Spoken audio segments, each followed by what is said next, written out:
Hey, this is Mike. When I'm not hiking or biking or working out, one of the things I like to do is I like to write. I've written two books, and one of them is called Ralph's Recipes. This is a book um, that is about my grandparents. These are my maternal grandparents, so my mom's mom and dad, and these are recipes for different meals and different desserts, and they're really from the 1920s and 30s. So this is way before we had WalMarts and other different kinds of stores. Basically, they bought everything from their grocer or their butcher, things during that era.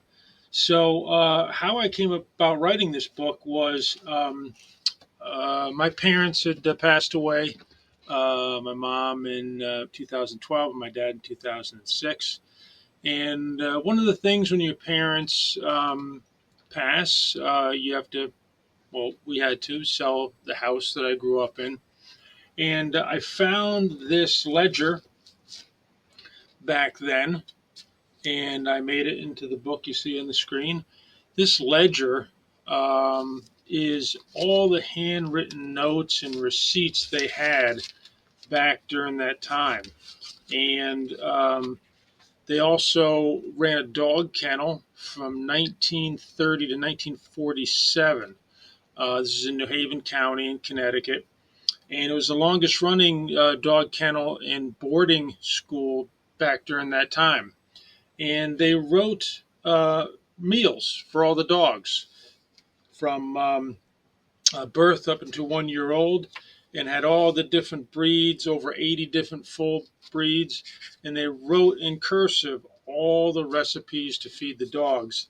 And back in the beginning, you have all the meals for all the treats and different food. Here's one for pickled watermelon, caramel pie. There's another one. And these ingredients, it's not like if you went and bought a name brand dessert today. You go to the store, you look in the box, and you have this paragraph of stuff that's in there, and some of it's preservatives and artificial coloring, things like that. But I'm looking at this one right now: milk, brown sugar, egg yolks, um, rice. These are all kind of just basic ingredients. When we first started making these meals, we actually they kind of didn't taste right because you're used to this, in modern desserts, this kind of sugar shock. You eat it and your teeth are kind of hurting because there's so much sugar in it, and it's so sweet. And also that kind of sugar crash afterwards. With these, you don't get that. It's really crazy how get that out of the way. How less sugar there is in it, even though you're using real sugar.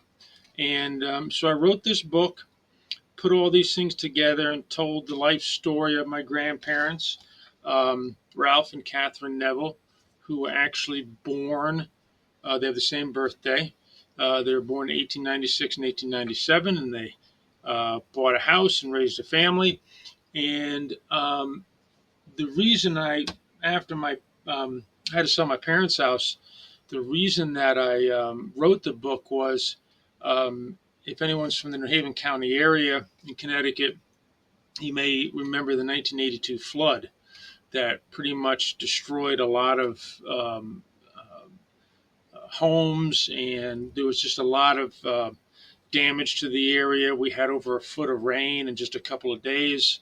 And one of the things that was saved was this ledger. Everything else that was in our basement was lost. So we had all the the 8 millimeter films and different pictures from the 50s and 60s. That was all gone, and we just lost just about everything. But what was saved was this ledger and different things in it. Like I said, the pictures, receipts from back then.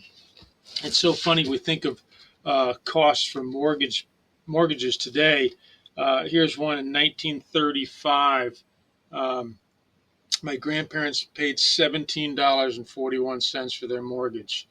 Um, and it was just a different time then. So on the screen there, you see that's my grandfather, Ralph Neville. He was born in Northampton, Mass. World War I veteran. He was a bugler back then. Pretty funny story here. He's saying to his mom, don't let anyone take a look at this picture because it was. He says, "Don't show it to anyone for God's sake." Um, but he had excellent character, and back then just worked 7 days a week. 20 hours a day. He was a supernumerary in Hamden, a policeman. He was a bodybuilder, weightlifter, did photography, and then ran the kennels 7 days a week. In this picture right here, this is my grandmother, Catherine, with my mom, who was born in 1930. And my grandmother worked for the phone company back then. That was a big deal. So she grew up in the Roaring '20s, the 1920s. And as you can see from what she wore, that was fashionable at that time. But I wanted to write a book and tell a story about how they could be remembered. And if you're watching this, you know that these people were real people. History has a way of forgetting, which is sad, kind of ironic. Um, but I wanted them to be remembered and put them in some sort of print. And now we have YouTube and the internet and all that kind of stuff that you could know that they were real people. Back then, the internet at that time was newspaper clippings, so you can see that my grandfather had something written about him. He had trained a lot of people at Yale, which is in New Haven, Yale University, and just enjoyed life, worked very hard. Um, Sadly, though, my grandmother had cancer, so she died when my mom was 17, when she was still in high school.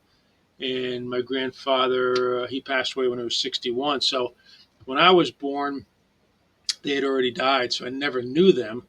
So this was a way for me to remember them in some way, and keep their history alive through writing this book. And also another book that I wrote, Diets for Dogs, which is about all the um, food meals that they had for all the animals, which was something I also want to remember.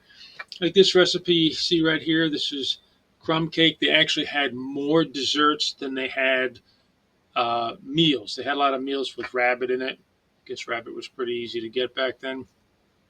Um, but like we love making crumb cake. I just made it the other night. And the great thing about these recipes is that you don't have to follow exactly what you're going to put into them. So it says, one, well, actually, they had two eggs and they crossed out two and put one. So we add walnuts. We change things around. My wife makes this all the time. It's awesome. But you can see that they mix it up a little bit based on what you might like, or you want to add more or something else. So I wrote the book, I just listed what they had, and I asked the reader to make things as they like them, and just enjoy it. So I wanted to write these books to remember my family, remember a time in history, and I hope that you'd be interested in the books if you wanted to look them up. They're on Amazon, Ralph's Recipes and Diets for Dogs. And it really is a remembrance of a time that I think is much simpler, much quieter, and just a beautiful time. So I thank you for watching. Take care.